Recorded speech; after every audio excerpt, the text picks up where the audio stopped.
Secretary Castro, you staked your 2020 campaign at least partly on the idea that Joe Biden was too old. You got a lot of criticism from inside the party as a result. So now, as you watch this debate roiling within the party 4 years later, I wonder what you make of the decision by Congressman Doggett, and particularly the line he wrote in his statement, "He must not deliver us to Trump in 2024. Yeah, I mean, I should begin by saying that, I campaigned against Joe Biden. I served with him in the Obama administration, the Obama-Biden administration. I've watched him these last 3.5 years. He's done an excellent job as president. It's also true that he is not the campaigner that he was in 2020, and the debate was just one more indicator of this. This has been coming for a long time, and for some time now, voters in polls and focus groups have been saying the same thing. We think that there will be a candidate that's stronger than Joe Biden in 2024 for Democrats to run and to beat Donald Trump. And that, I think, has only intensified so far. Early polling after the debate has shown us. Think what's happened here with Congressman Doggett, who himself has been in office a long time. He's seen a lot of things as an office holder, as a politician, and represents basically Austin in Texas. I think that this is going to open the floodgates. I actually don't see a path now for President Biden to stay in this race in the long term. When you have now a member of Congress, probably more, coming out against him, you have the New York Times editorial board, and sure, that's just elite circles and so forth. But in a lot of ways, this is also what has propped up Joe Biden, even as everyday regular voters in poll after poll and focus groups have said, hey, we think that the party should go in a different direction.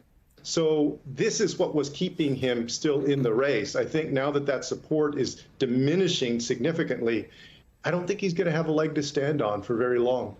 Well, the other thing that's been keeping him in the race, as you know, is, and he's stated it often, that he believes he's the one, only one, he says sometimes, who can beat Donald Trump. And you say you don't see a path. So do you combine those two things? Do you think he should drop out of the race?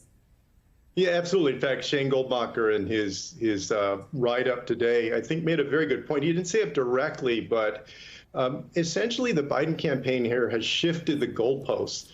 They used to say he's the best position, he's the strongest candidate. Also, as Shane said, watch me.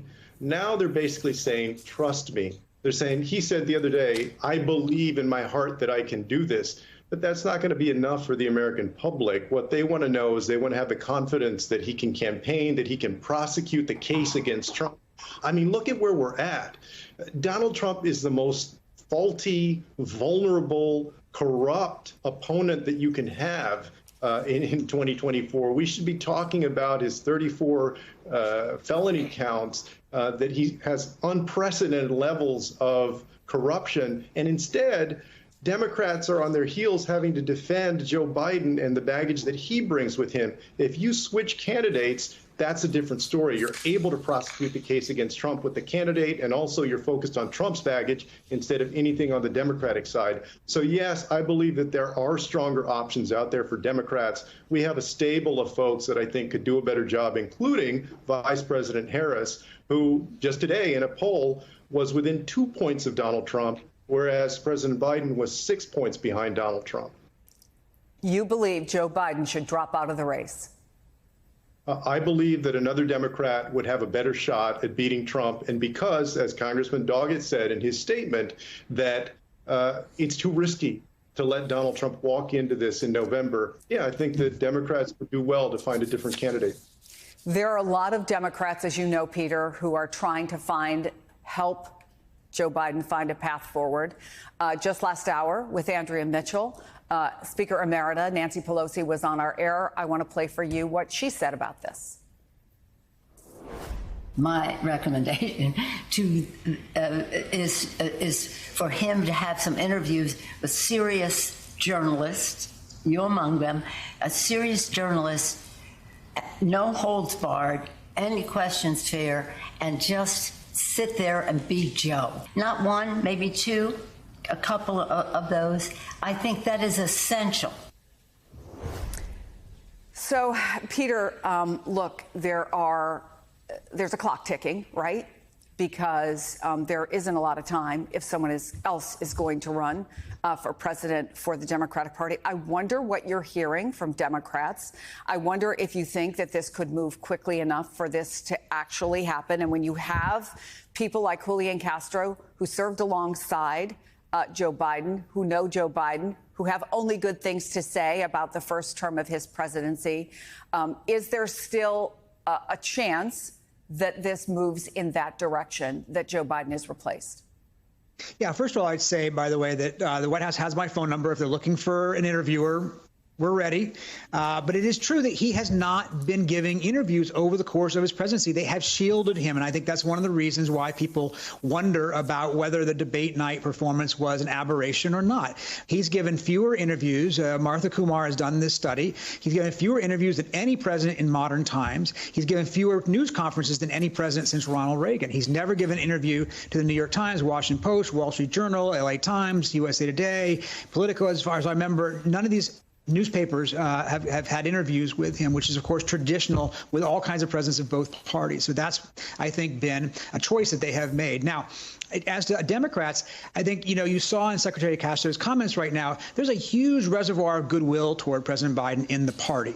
The Democrats who are angsting right now, who are hand-wringing right now, are not angry at President Biden per se. They're not losing faith in him per se. What they're losing faith in is the ability to stop Donald Trump. And that's the big number one question for Democrats right now, is who can stop Donald Trump. And it's a roll of the dice. And the question is it a bigger roll of the dice to stick with President Biden, given what we saw at the debate, given what we know has happened so far, or is it a bigger roll of the dice to try somebody who hasn't really been tested on that stage, like a Kamala Harris, like a Gavin Newsom or Gretchen Whitmer, who'd only have a few weeks to put together a campaign for the nomination and then a couple months in the fall? And a concern that goes not just to Democrats, right, but also to many conservatives and Republicans who consider themselves to be never Trumpers. That brings me to you, Michael. You reported that Biden campaign officials were to meet with prominent never Trumpers. I wonder what that relationship had been with the campaign prior to the meeting, and did they call for the president to drop out of the race? The Never Trumpers aren't the biggest part of the Biden coalition. They are maybe a important canary in the coal mine in terms of where the coalition is able to grow or not grow. And I think that is a big concern that Biden and Democrats should have. You heard from a number of the people who were set to attend this meeting, which took place yesterday morning in Washington. Bill Kristol, George Conway, Republican strategist Mike Murphy had been very vocal beforehand since the debate in urging Biden to drop out. This meeting was on the books before the debate. The meeting, as far as we understand, still happened.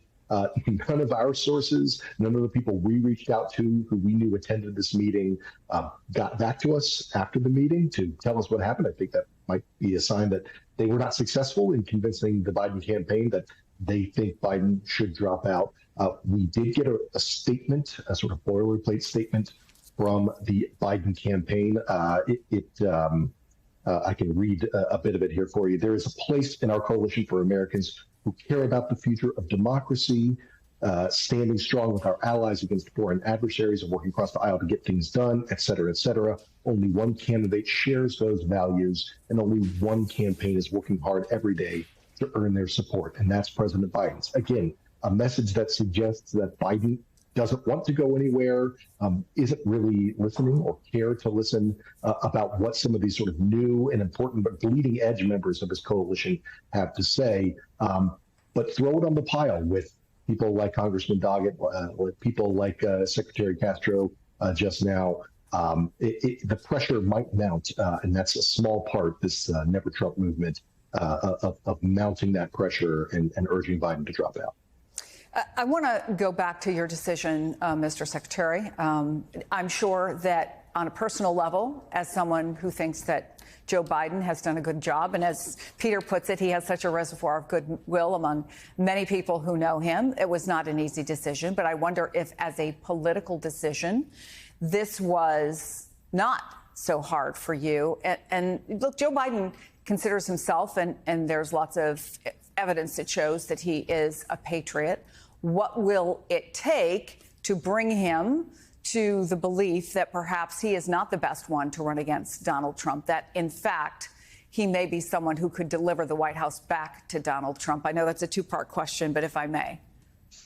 Yeah, I mean, this is somebody in Joe Biden that for 4 decades has dedicated himself to progress in this country. I mean, has been a true patriot, has given his life to public service. And so I think that if he feels through polling, through folks in Congress, through other leadership in the party, that it's time, and believes that there's another candidate out there that can do a better job, that has the ability to prosecute the case against Trump, and there's quite a case to prosecute, stands a better chance than he does of winning in November, then I believe that he will step aside, because I think he feels that genuinely for the country, wants to do what's in its best interest. And remember, this was an instinct that he had originally in 2020. He just about said, I only intend to be a bridge to the next generation, to serve out a term and then hand it off to other leadership. So it's not like he's never thought about this, but given the events of the last week, I think he's thinking about it right now more than ever. And I believe ultimately that he's going to make the decision to withdraw. Hey there, MSNBC fans. I'm Luke Russert, and be sure to join me, Rachel Maddow, Jen Psaki, Lawrence O'Donnell, Steve Kornacki, Joy Reid, and many more September 7th in Brooklyn, MSNBC Live Democracy 2024. Click on the link for ticket information. We will see you there.